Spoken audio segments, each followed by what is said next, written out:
नमस्कार दोस्तों, स्वागत है आपका स्टडी फॉर सिविल सर्विसेज में। वीडियो को पूरा देखिए। कोई भी आपका फीडबैक है, कोई सजेशन है, तुरंत वीडियो में कमेंट करके जरूर बताइए। अच्छा लगे तो वीडियो लाइक जरूर कर लीजिए और ऐसे वीडियो लगातार फ्री में पाने के लिए चैनल को तुरंत सब्सक्राइब कर लीजिए और बेल आइकन को जरूर टैप कर लीजिए ताकि आगे भी सारे वीडियो आपको मिलते रहे। यूट्यूब में फॉलो करते हैं तो प्लीज ये वाला फ्री टेलीग्राम चैनल जरूर ज्वाइन कर लीजिएगा। सारे नोटिफिकेशन, सारे अपडेट यहीं पे आते हैं, ध्यान रखिएगा। स्टडी फॉर सिविल सर्विसेज का कोई भी पेड ग्रुप अगर आपको ज्वाइन करना है तो सिर्फ 856480560660897523864455 यही नंबर है हमारे, सिर्फ जहां पे कॉल या व्हाट्सएप कर सकते हैं। इंस्टाग्राम पे हमारा पेज जरूर फॉलो कर लीजिएगा, studyforcivil.services है। ट्विटर पे हमको जरूर फॉलो कर लीजिएगा, @studyforcivils है। सारे क्वेश्चन अटेम्प्ट करिए और स्कोर अपना तुरंत कमेंट करके बताइए। दोस्तों नमस्कार, स्टडी फॉर सिविल सर्विसेज में आप सभी का स्वागत है। आरओ पेड क्विज हम लोग लगातार देख रहे हैं, कंटिन्यू करेंगे आज अगला वीडियो यहाँ से। ठीक, देखिए फर्स्ट क्वेश्चन में है कि निम्नलिखित में से किसकी मृत्यु वर्ष 1235 ईस्वी में हुई थी। ठीक, तो देखिए यहाँ पे जो नाम लिखे हुए हैं, जैसे आपने सूफी और भक्ति आंदोलन मध्यकालीन भारत में पढ़ा होगा, तो चिश्ती सिलसिला जो था उसके मुख्य उपदेशक हुए ये तीनों। ठीक, तो अब यहाँ पे इनकी मृत्यु का वर्ष भी कई बार पूछा जाता है और इनकी दरगाह का स्थान कहाँ ये पूछा जाता है। ठीक है, तो शेख मोइनुद्दीन चिश्ती और कुतुबुद्दीन बख्तियार काकी है ना, इनकी मृत्यु का वर्ष 1235 है। शेख निजामुद्दीन औलिया जो है इनकी डेथ का वर्ष 1325 AD है ना, तो इसको हो सके तो ध्यान रखेंगे। और जैसे दो लोग और थे इसमें चिश्ती में जो फेमस है, फरीदुद्दीन गजे शकर और ये चिराग दली। ठीक है, शेख नसीरुद्दीन चिराग दली, तो ये 5 लोग कुल हैं। अब जैसे यहाँ पे 3 लोग जिनके नाम लिखे हैं, इनकी दरगाह आप जानते रहिए। ये मोइनुद्दीन चिश्ती की जो है अजमेर में है, राजस्थान। बख्तियार काकी की जो दरगाह है दिल्ली में है और निज़ामुद्दीन औलिया की भी दिल्ली में है। ठीक, तो फिलहाल इसमें 1-2 करेक्ट होगा।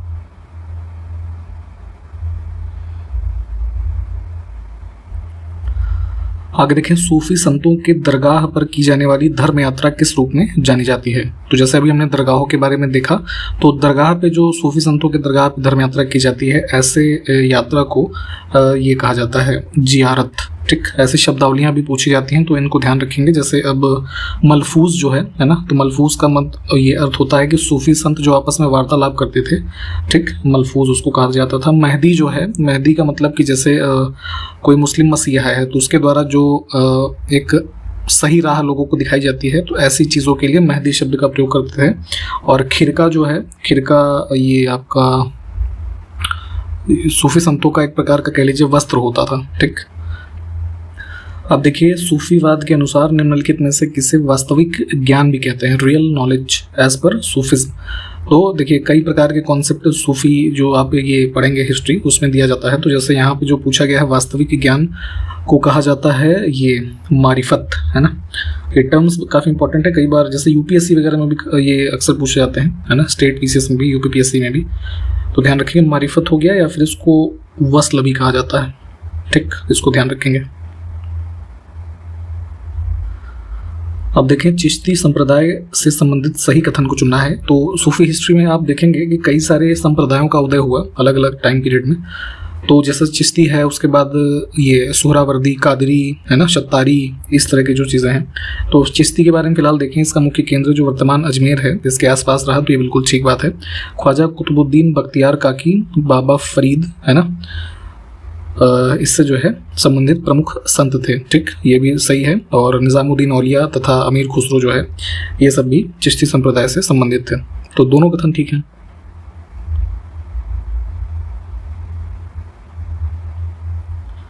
इसमें देखें, सूफी साहित्य तथा उसके लेखक के संदर्भ में गलत युग्म का चयन करना है।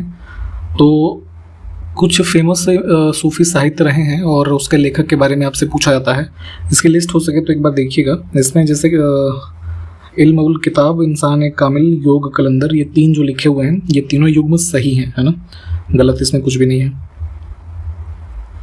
निम्नलिखित में से किसने महाभारत और रामायण का बंगाली भाषा में अनुवाद करवाया था। तो इन जो हमारे पुराण, महापुराण, ये सब बंगाली भाषा में काम करवाए, जैसे महाभारत और रामायण, तो ये था ये नुसरत शाह, विकल्प ए जो है।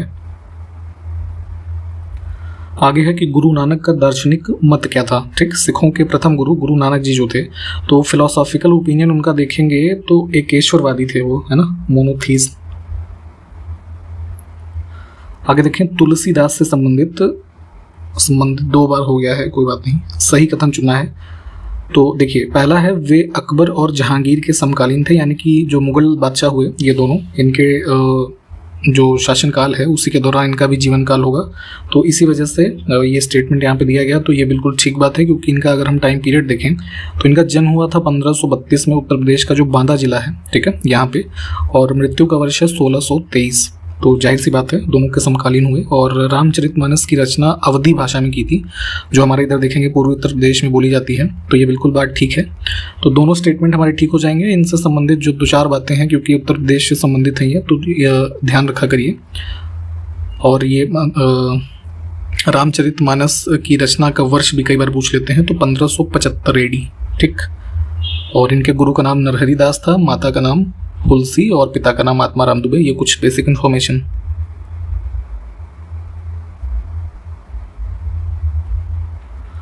आगे देखें, सुल्तान उल औलिया किस संत को कहा जाता था? तो ये टाइटल जो है इनकी निजामुद्दीन औलिया की है, ठीक। निम्नलिखित में से कौन सा संत निपख संप्रदाय से संबंधित था? ठीक है, तो यहाँ पे देखेंगे दादू दयाल के बारे में आपने शायद पढ़ा होगा, ठीक है, उनसे संबंधित है ये। ऑप्शन डी को चुनेंगे, ठीक है। और ये जैसे कर्नाटक संगीत जो था उसके एक महान संगीतज्ञ भी रहे थे।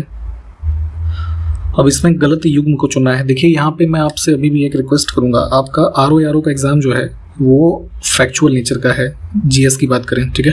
आपको GS के लिए कोई डिस्क्रिप्टिव यहाँ पे लिखना नहीं है, हिंदी के लिए है। तो इसमें आपको कोशिश ये होनी चाहिए कि GS के जितने ज़्यादा से ज़्यादा प्रीवियस ईयर क्वेश्चन पेपर्स हैं, ठीक है, फैक्चुअल इन्फॉर्मेशन आप जितनी पढ़ सकते हैं, है ना, उसको याद करिएगा। क्योंकि पेपर जो है इसका कई बार UPPSC का जो प्रीलिम्स है अपर PCS का, उससे भी टफ आ जाता है RO का, है ना।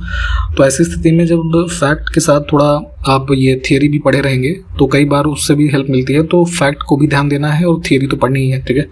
तो उसी क्रम में देखें, अब यहाँ पे जो हमारे ये कुछ चीज़ों के जन्म और आरंभ का वर्ष लिखा है, देख लेते हैं। क्या है कि पहला ही गलत हो जाएगा। महावीर स्वामी का जन्म 540 AD लिखा हुआ है ना, ये गलत है, 540 BC में हुआ था, ठीक। बाकी के विकल्प ठीक है, इनको देख लीजिए। निम्नलिखित में से किसने 1990 में धौलावीरा में अपनी खुदाई शुरू की? ठीक है, तो धौलावीरा जो एक इंडस वैली सिविलाइजेशन का साइट है, कहाँ पे है? गुजरात, इंडिया में, ठीक। तो यहाँ पे इसका एक जो मतलब उत्खनन का कह लीजिए कार्य स्टार्ट किया गया। ये RS बिष्ट है ना, रविंदर सिंह बिष्ट हैं इनका नाम, इनके निर्देशन में किया गया।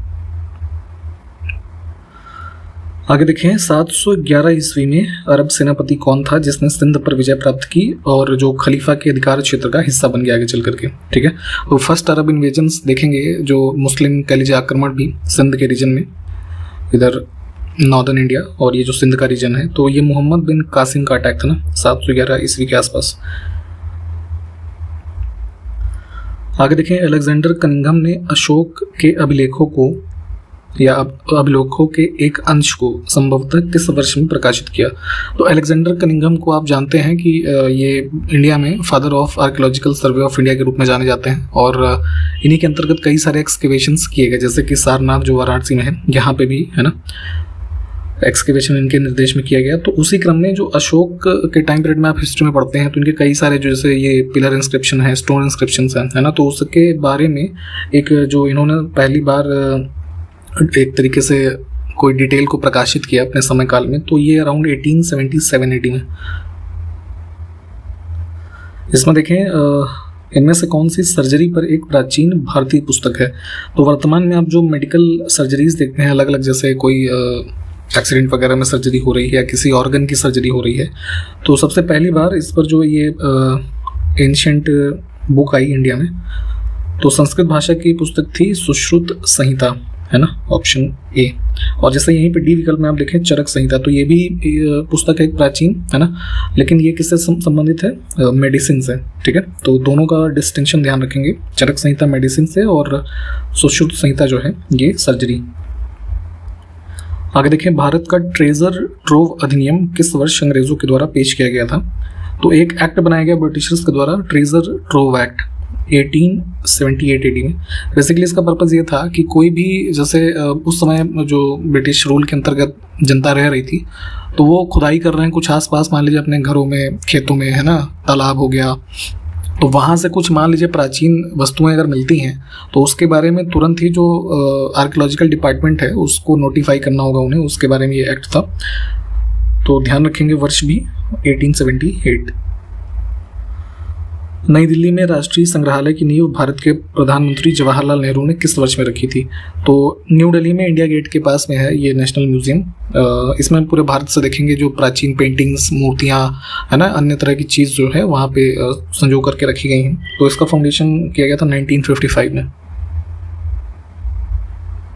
आगे देखें, ऋग्वेद में उल्लिखित 10 राजाओं की लड़ाई इसमें से किस नदी के तट पर लड़ी गई थी? तो ऋग्वैदिक इन्फॉर्मेशन के हिसाब से माना जाता है कि जो वर्तमान की ये रावी रिवर है, इसको आप उस समय परुष्णी रिवर के नाम से जानते थे। तो इसके किनारे जो है बैटल ऑफ 10 किंग्स है ना, इसका ये मतलब ये हुआ था। इस युद्ध के बारे में थोड़ा और पढ़िएगा। आगे है, राजा पोरस और सिकंदर के बीच हाइडेस्पीस का युद्ध किस वर्ष में हुआ था? काफ़ी फेमस बैटल है ये। अलेक्जेंडर के इंडिया इन्वेजन का टाइम पीरियड है ये 326 BC, ठीक। और ये बैटल जो है ये झेलम रिवर जो है, ठीक है, इसके बैंक्स पे हुई थी। इसमें ये चीज़ ध्यान दीजिए करिए, कई बार ऑप्शन में जैसे 326 BC है ना तो AD भी दे देंगे एक अलग से ऑप्शन में, तो कंफ्यूज हो जाएंगे आप, तो इसलिए ये भी चीज़ ध्यान देनी ज़रूरी है। आगे देखें, 1544 में शेर शाह सूरी के साथ सेमल की लड़ाई किसके द्वारा लड़ी गई थी? तो सेमल का युद्ध जो है ये है ये सूरी और राव मलदेव इनके मध्य हुआ था 1544 में। ये बेसिकली जो इधर जोधपुर का रीजन है ना, वहाँ के रूलर थे ये। आगे देखें, अराकेरी का युद्ध 1791 जो है में हुआ और इनमें से किस स्थान के पास लड़ा गया? तो ये हुआ था ये जो श्रीरंगपट्टनम आप कहते हैं, यहाँ पे बेसिकली इसमें जो दोनों पार्टीज़ हैं अराकेरी के युद्ध में, हैदराबाद के निज़ाम और इधर जो ब्रिटिश ईस्ट इंडिया कंपनी थी, ठीक है। आगे देखें, कौन सा शहर प्रथम आंग्ल सिख युद्ध का हिस्सा नहीं था?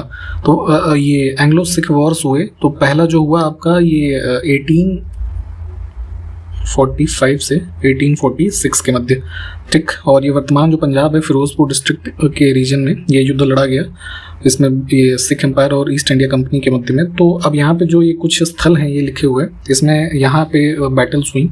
तो इसमें जो है अब देखें तो जैसे ये मुदकी था, अलीवाल था, सोबराम था और फिरोजपुर है ही है। चिलियाँ वाला जो है ये स्थल इसमें गलत हो जाएगा, ठीक। थोड़ा इस वॉर के बारे में डिटेल में देख लीजिएगा। आगे देखें, इनमें से किस संधि के द्वारा तृतीय आंग्ल अफगान युद्ध समाप्त हुआ? ब्रिटिश ईस्ट इंडिया कंपनी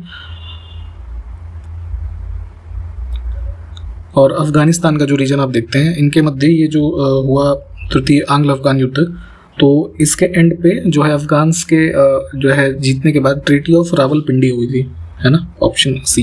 देखिए यहाँ पे जितने भी ये युद्ध वगैरह हम देखते चल रहे हैं, जैसे जिनके नाम आ रहे हैं इनके बारे में डिटेल में पढ़ना है आपको, इंपॉर्टेंट है ये चीज़ें।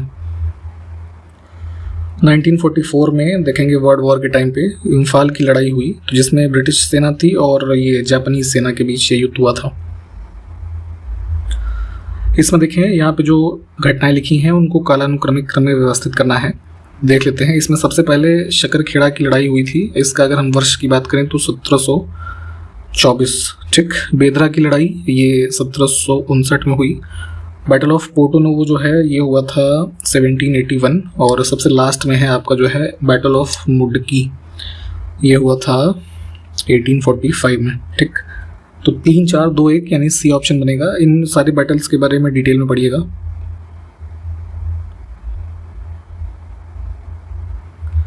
इसमें देखें, चक्रवात के केंद्र में किस प्रकार का वायुदाब पाया जाता है? अभी हाल फिलहाल जैसे बिपर जो है चल रहा है, इसके बारे में आपने न्यूज़ देखी होगी, तो साइक्लोन का चैप्टर इसी के साथ साथ आप पढ़ लेंगे तो सारे कॉन्सेप्ट आपके क्लियर होते रहेंगे। तो फिर उसी क्रम में इस क्वेश्चन में देखें तो उसका जो साइक्लोन का सेंटर होगा वहाँ पे क्या होता है कि जो ये प्रेशर होता है ये लो होता है, ठीक। क्यों लो होता है? क्योंकि जैसे अब से ये सराउंडिंग है मान लीजिए चक्रवात, ठीक है, तो जो सराउंडिंग वाला एरिया है यहाँ पे टेम्परेचर ये प्रेशर ज़्यादा होता है और ये सेंटर की अगर हम बात कर रहे हैं, है ना, इसमें लो होगा क्योंकि आसपास की जो हवाएं हैं वो ऊपर उठती हैं, गर्म हवाएं। तो ये आप रिलेशन जानते हैं कि जैसे जब ये टेम्परेचर ज़्यादा होगा वहाँ पे आसपास जो हवाएं ऊपर उठ रही हैं तो प्रेशर, उसका रिलेशन क्या होता है कि टेम्परेचर ज़्यादा होगा तो प्रेशर कम होगा, ठीक है। और ये टेम्परेचर कम होता है तो प्रेशर ज़्यादा होता है, तो इसी कारण से यहाँ पे लो प्रेशर पाया जाएगा, ठीक। तो ध्यान रखेंगे इसको। अब देखिए प्रति चक्रवात भी होता है एंटी साइक्लोन, ठीक, इसके बारे में सही कथन को चुनना है। तो दोनों कॉन्सेप्ट को आपको पढ़ना है, आप ये डिटेल में पढ़ लीजिएगा, साइक्लोन एंटी साइक्लोन। अब एंटी साइक्लोन के बारे में है कि इनका आकार आमतौर पर गोलाकार होता है लेकिन कई बार वी आकार का हो जाता है, ठीक है, जैसे आपने कई बार फोटो देखी होगी ना, तो ऐसे कुछ है ना, वी आकार का हो जाता है, तो ये ठीक है। और ये समशीतोष्ण चक्रवातों से बड़े होते हैं, तो इनका आकार यहाँ पे जो हमारे ये टेम्परेट साइक्लोन है उनसे बड़ा होता है। तो दोनों स्टेटमेंट हमारे यहाँ पे ठीक है। जैसे एंटी साइक्लोन की ये जो बेसिक सी बातें होती हैं इसको ध्यान रखेंगे। जैसे अभी हमने ऊपर देखा था ना कि सेंटर पे कैसा प्रेशर होता है, तो एंटी साइक्लोन के सेंटर पे प्रेशर जो होगा वो हाई होता है, ठीक है। और नॉर्दर्न हेमिस्फीयर में इसका जो डायरेक्शन होता है एंटी साइक्लोन का वो कैसा होगा, क्लॉकवाइज, और साउदर्न हेमिस्फीयर में एंटी क्लॉकवाइज होता है। तो थोड़ा डिटेल में देखिएगा इन चीज़ों को। आगे देखें, हवा में नमी, ह्यूमिडिटी के बारे में हमने शायद पिछले वीडियो में भी देखा था कि जब ये एटमॉस्फेयर में या एयर में हमारे जो ह्यूमिडिटी की मात्रा बढ़ेगी तो टेम्परेचर को क्या करेगी, घटाती है। आगे है कि जैसे ही कोई व्यक्ति ध्रुवीय क्षेत्र से भूमध्य रेखा की ओर बढ़ता है, ठीक है, ये हमारा अर्थ है, ये नॉर्थ पोल साउथ पोल बीच में इक्वेटर। तो जब आप नॉर्थ पोल से इधर बढ़ेंगे या साउथ पोल से इक्वेटर की तरफ बढ़ेंगे तो क्या होगा, पौधों और जानवरों की जो प्रजातियां होती हैं इक्वेटोरियल रीजन में सबसे ज़्यादा होती हैं, ठीक है। तो यहाँ पर जाहिर सी बात है, इधर से आप बढ़ेंगे नॉर्थ या साउथ से इधर तो ये इंक्रीज होंगी, ठीक। आगे देखें, क्लाउड्स की भी जो है क्लासिफिकेशन या ये जो कह लीजिए ऊंचाई के आधार पे जो विभाजन है इसके बारे में पढ़ेंगे आप। तो फिलहाल यहाँ पे क्वेश्चन है कि किस ऊंचाई पर जो सबसे ऊंचे बादल के प्रकार हैं उनकी स्थिति बताइए। तो लगभग 20 से 40,000 फीट की ऊंचाई होगी। आगे देखें, इसमें से कौन सा प्रकार जो है पवन यानी कि विंड्स का जो सीजनल विंड है ना, तो सीजनल विंड इसमें से कौन सी है, मॉनसूनल विंड होती है। अब देखें, जो लोकल लेवल पे विंड्स चलती हैं तो उसको वहाँ पे कुछ अलग अलग नामों से जाना जाता है, उसी क्रम में कौन सा पेयर जो है गलत है। तो जैसे इंडिया में आप लू को जानते हैं ना, तो वैसे ही यहाँ पे जो अन्य नाम लिखे हैं उसमें से गलत है खमसिन, नाइजीरिया लिखा है। खमसिन को देखेंगे आप, ये इजिप्ट का जो रीजन है, मिस्र है ना, यहाँ पाई जाती है। बाकी के विकल्प ठीक है, इनको देख लीजिए। आगे देखें, न्यूक्लियर पावर प्लांट जो लगाए जाते हैं, ठीक है, उससे संबंधित जो 3 चीज़ें हैं उनके बारे में देख लेते हैं कि क्या उसके बारे में सही है। तो बेसिकली इसको इंस्टॉल करने में जो उच्च प्रारंभिक लागत है, जाहिर सी बात है काफ़ी ज़्यादा होती है, और इसमें जो है मेंटेनेंस कॉस्ट काफ़ी है क्योंकि इक्विपमेंट काफ़ी महंगे होते हैं, और सिक्योरिटी बहुत ज़रूरी है क्योंकि इसका ज़रा सा भी मिसयूज़ होगा तो बहुत ज़्यादा वो डिज़ास्टरस हो जाता है ना। और ऑपरेशन कॉस्ट जो है वो कम होती है क्योंकि जो इंस्टॉलेशन एक बार हो गया फिर उसी को आगे कंटिन्यू करना होता है, तो इस वजह से ही इनिशियल कॉस्ट जो है वो ज़्यादा होती है। तीनों चीज़ें ठीक हैं। आगे देखें, भारत में हरित क्रांति का छोटे किसानों पर क्या प्रभाव पड़ा। तो छोटे किसान जो खास करके एग्जाम्पल के तौर पे अगर आप देखें उत्तर प्रदेश बिहार के राज्यों में, तो क्या हुआ, इसमें अचल संपत्ति में वृद्धि नहीं हुई छोटे किसानों में, बल्कि इसकी कमी हुई, ठीक। अचल संपत्ति में वृद्धि हुई हरित क्रांति के प्रभाव से बड़े किसानों में, है ना। और छोटे किसानों के जीवन स्तर में गिरावट आई, सामाजिक तनाव में बढ़ोतरी हुई, क्योंकि जो इससे सबसे ज़्यादा फायदा हुआ वो बड़े किसानों को हुआ जिनके पास लैंड होल्डिंग ज़्यादा थी, उनकी प्रोडक्टिविटी काफ़ी बढ़ी और सबसे ज़्यादा फायदा उनको ही मिला, है ना। और दूसरी बात कि जैसे हमने पहले बताया था आपको कि वेस्टर्न उत्तर प्रदेश, हरियाणा, पंजाब या इधर राजस्थान का जो एरिया है, इनमें ही मुख्य रूप से ये ग्रीन रिवोल्यूशन जो है कन्फाइंड रह गया था। तो बाकी अन्य जो भाग के किसान हैं, जाहिर सी बात है उनके कंपैरिजन में जो इधर जिन राज्यों में ये ज़्यादा रहा उनके जीवन स्तर में सुधार आया, है ना, और सामाजिक स्टेटस उनका अच्छा हुआ। परंतु उसके विपरीत जो अन्य किसान हैं उनमें इन चीज़ों की बढ़ोतरी देखी गई, ठीक। तो सिर्फ दूसरा और तीसरा। आगे देखें, इनमें से किस देश में खेती के सबसे पुराने रूप को चेना नाम से जाना जाता है। तो मतलब सबसे पुराने रूप या फिर जो ये शिफ्टिंग कल्टीवेशन होता है ना, उसके रूप में भी आप इसको कह सकते हैं। तो चेना कहा जाता है इसमें श्रीलंका में। ऑप्शन हमारा ए करेक्ट हो जाएगा। अब जैसे थाईलैंड का देख लें तो थाईलैंड में इस प्रकार के कल्टीवेशन को क्या कहा जाता है, तमराई, है ना। इन नामों को ध्यान रखेंगे, पूछा जाता है। ब्राज़ील में जैसे बात करें तो इसको रोका कहा जाता है, ठीक है। कंबोडिया का जरा आप हमको कमेंट करके बताइए। आगे देखिए, डार्लिंग रेंज ऑस्ट्रेलिया के निम्नलिखित में से किस तट पर स्थित है। ऑस्ट्रेलियन पूरा कॉन्टिनेंट देखेंगे तो साउथ वेस्टर्न पार्ट में है ना, प्लेट्यू रेंज है ये, है ना, पठार।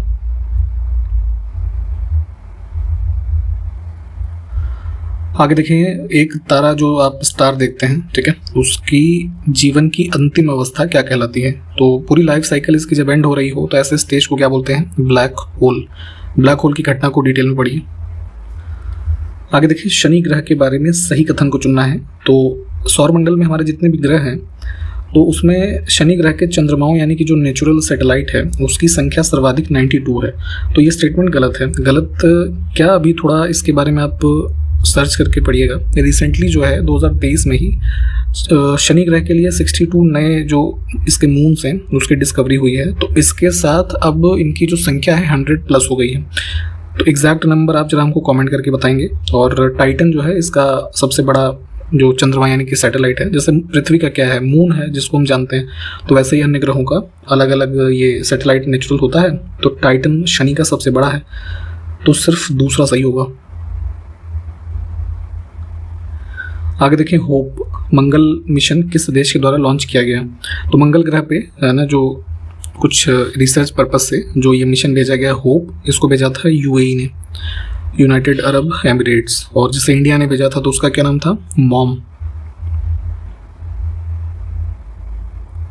अब इंडियन कॉन्स्टिट्यूशन की बात हो रही है कि इसमें पहला संशोधन किस वर्ष में किया गया था? तो आपको पता है कि पार्ट 20 में एक आर्टिकल है 368 जिसमें 3 प्रकार की विधियों का उल्लेख है किस प्रकार से संविधान में संशोधन किया जा सकता है। तो उसी के अंतर्गत पहला संशोधन हुआ वर्ष 1951 में। आगे देखिए, भारतीय संविधान का कौन सा संशोधन लोकसभा में प्रतिनिधित्व के पैमाने को फिर से समायोजित करने से संबंधित है? ठीक है, लोकसभा में जो मेंबर ऑफ पार्लियामेंट्स चुने जाते हैं तो उनका रिप्रेजेंटेशन जो है उसको डिफाइन करने से संबंधित था ये। तो बेसिकली एडजस्टमेंट ये किया गया था कि एक लोकसभा का जो सदस्य होगा उसका प्रतिनिधित्व जो है लगभग 7.5 लाख लोगों से ज़्यादा का होना चाहिए, या मतलब उसकी कॉन्स्टिट्यूंसी में इससे ज़्यादा का संख्या होना चाहिए। उससे संबंधित था सेकेंड अमेंडमेंट 1952 का। आगे देखें, 31वें संविधान संशोधन अधिनियम के तहत संसदीय सीटों की संख्या किससे बढ़ा करके 545 कर दी गई थी? तो हालांकि ये स्टेटमेंट अपने आप में थोड़ा गलत है ना, ये जो क्वेश्चन ही फ्रेम किया गया है। तो बेसिकली हुआ क्या था, 31वें संविधान संशोधन 1972 के माध्यम से जो लोकसभा की कुल सीटें थी उस समय वो 525 थी, ठीक है, तो उसको बढ़ा करके 545 किया गया था। और अब जो अगला इसमें चेंज होगा वो 2026 के बाद होगा, ठीक, तो ध्यान रखेंगे इस चीज़ को। तो यहाँ पे फिलहाल बी विकल्प। आगे है कि किस संविधान संशोधन अधिनियम के द्वारा अरुणाचल प्रदेश को पूर्ण राज्य बनाया गया? तो नॉर्थ ईस्ट में आप जो स्टेट देखते हैं तो ये पूरी तरीके से राज्य बनाया गया था 55th अमेंडमेंट में। ऑप्शन सी को चुनेंगे। इसका जो ईयर है 1986। आगे देखिए, निम्नलिखित में से कौन सी भाषा 71वें संविधान संशोधन के द्वारा 8वीं अनुसूची में शामिल नहीं की गई थी? तो 8th शेड्यूल में आप जानते हैं हमारे लैंग्वेजेस हैं, कुल कितनी है वर्तमान में? 22। तो यहाँ पे एक अमेंडमेंट हुआ 71st 1992 में, इसमें 3 भाषाएं जोड़ी गई, मणिपुरी, नेपाली, कोंकणी, है ना, बोडो नहीं थी इसमें। तो यहाँ पे 71st के बाद जो है इन 3 के ऐड होने के बाद कुल संख्याएं हुई 18। तो अब ये बताइए कि किस अमेंडमेंट से 4 और भाषाएं जोड़ी गई जिससे अब वो 22 हुई हैं, ये जरा हमको बताइए। आगे देखें, संविधान में किस संशोधन ने सेवाओं पर कर यानी कि टैक्सेस ऑन सर्विसेज, जो सर्विस टैक्स आप देखते हैं उसके बारे में प्रावधान एक यूनियन जो लिस्ट है उसमें ऐड किया गया 88th अमेंडमेंट में। इसका जो वर्ष है ये था 2003।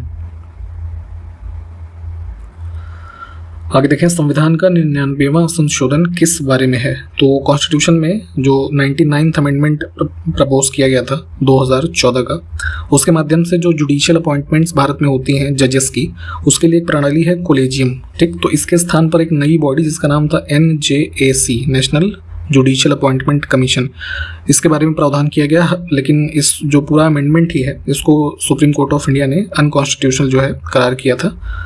तो यहाँ पे ऑप्शन बी को चुनेंगे। आप 2 चीज़ के बारे में थोड़ा पढ़ लीजिएगा, कोलेजियम सिस्टम कैसे वर्क करता है, और NJAC के बारे में भी थोड़ा हो सके तो कंपोजिशन वगैरह क्या थी ये देख लीजिएगा, ठीक, बी विकल्प करेक्ट है। और यहीं पे इस क्वेश्चन के साथ इस वीडियो को भी समाप्त करते हैं। मिलते हैं अगले वीडियो में, तब तक के लिए नमस्कार, जय हिंद।